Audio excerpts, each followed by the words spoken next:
Good morning. All India radio और आज सुबह के एनालिसिस में आप सबों का स्वागत। अगर ऑल इंडिया रेडियो के अंदर न्यूज़ की बात करें तो कुछ भी इम्पोर्टेंट नहीं है। नेक्स्ट देश देशांतर के अंदर एनर्जी आउटलुक रिपोर्ट के बारे में बात की गई है, डिस्कस करेंगे। और द बिग पिक्चर के अंदर का आर्टिकल आज स्किप करेंगे, कल उसे डिस्कस करेंगे। तो चलिए डिस्कशन स्टार्ट करते हैं। जो पहली न्यूज़ है हमारे पास, देखो एनर्जी आउटलुक रिपोर्ट 2021। पहली बात तो कौन रिलीज़ करता है? International energy agency. इसको ध्यान रखना है। इसमें कहा गया है कि 2030 तक ईयू को पीछे छोड़कर दुनिया का तीसरा सबसे बड़ा ऊर्जा उपभोक्ता एनर्जी का यूज़ करने वाला भारत बन जाएगा। अगले 2 दशक तक ऊर्जा की मांग में होने वाली बढ़ोतरी में सबसे बड़ी हिस्सेदारी भारत की होगी। एक बड़ी वजह भारत को होने वाले औद्योगिकरण को बताया जा रहा है, इंडस्ट्रियलाइजेशन को बताया जा रहा है।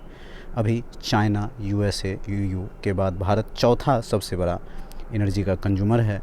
2019 से 40 तक वैश्विक ऊर्जा मांग में बढ़ोतरी का लगभग 1/4 भारत से आएगा, जो किसी भी दूसरे देश के मुकाबले अधिक है। तो इसी के बारे में बात की गई है। Energy outlook report international energy agency report जारी करता है। यहाँ पर मोस्ट पॉपुलस कंट्री है 4x, वही बात की गई है। Bigger economy, bigger and dynamic market है भारत का। World third largest energy consuming country ये बन जाएगा, वही बातें यहाँ लिखी हुई है। और an expanding economy population, economy बढ़ाने के लिए पॉपुलेशन जो बढ़ रहा है, अर्बनाइजेशन हो रहा है, उसके कारण इंडस्ट्रियलाइजेशन तो सबसे बड़ा चीज़ आया ही। ये largest increase demand of any country across the world scenario to 2040, वही बातें यहाँ लिखी हुई है। अचीवमेंट्स क्या क्या है भारत की? पहला, इंडिया हैज़ ब्रॉट इलेक्ट्रिसिटी। प्रधानमंत्री सहज हर घर बिजली योजना, या फिर बहुत वर्क हुआ है इलेक्ट्रिसिटी के ऊपर। Connection to 100 of millions of its citizens. Promotion of adoption of highly efficient LED bulb का हमने यूज़ किया है हर घर में, गवर्नमेंट ने बांटी भी है। Prompt a massive expansion in renewable resources of energy led by solar power. आप मोहल्ले में, गली में देखते होंगे सोलर एनर्जी से स्ट्रीट लाइट वगैरह चल रहे हैं। चैलेंजेस क्या क्या हैं? Reliable electricity supply of many consumers, ये दिक्कत है थोड़ी सी।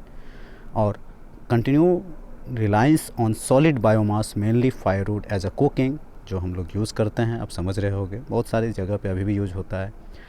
फाइनेंशियली अलाइंग इलेक्ट्रिसिटी डिस्ट्रीब्यूशन कंपनीज़, जो डिस्ट्रीब्यूशन कंपनीज़ हैं वो किस तरह से ज़रूरतें पूरा करेगी, वो भी एक चैलेंजिंग है। Air quality that has made Indian citizen among the most polluted in the world, ये भी एक बहुत बड़ा चैलेंज है। टारगेट्स देखो भारत का क्या है। हालांकि पेरिस क्लाइमेट चेंज के टारगेट को हमने समय से पहले और सबसे अच्छा अचीव कर रहे हैं। नेचुरल गैस यूजेस फ्रॉम 6% से 15%, ये टारगेट है। सोलर एनर्जी 450 गीगावाट 2030 तक। इंपोर्ट एनर्जी का कम करना है। इंडिया के पॉलिसी को एम्बिशंस महत्वाकांक्षी लेके जाना है। Notable the target reach 450 gigawatts renewable capacity 2030, वही बात यहाँ पर।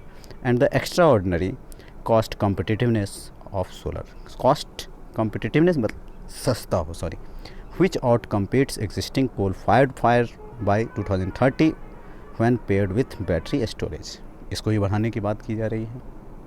The emissions intensity of India economy improves 40% from 2005, ये 2005 तक 40% बढ़ा है, टू 2030 तक बढ़ेगा।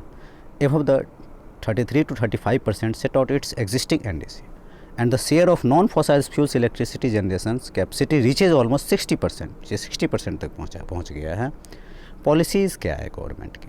इंडस्ट्रीज सेक्टर 45%, एनर्जी एफिशिएंसी होना चाहिए। शिफ्ट ऑफ रिन्यूएबल एनर्जी के अंदर से हम शिफ्ट हो रहे हैं। पीएलआई स्कीम जो स्टार्ट हुआ है, अक्सर बात कर रहे हैं इसके बारे में, ये बहुत ज़्यादा न्यूज़ में है पीएलआई। पता नहीं, मुझे लगता है कहीं ना कहीं इस बार प्रीलिम्स में क्वेश्चन भी दिख जाए पीएलआई से कुछ ना कुछ।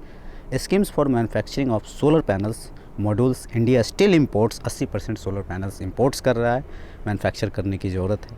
Transport sector 28%, focus on battery operated हो ताकि इलेक्ट्रिसिटी मतलब एनर्जी वगैरह कंज्यूम हो सके। इलेक्ट्रिसिटी सेक्टर में renewable, solar, NTPC annual report by 2032 will only use renewable.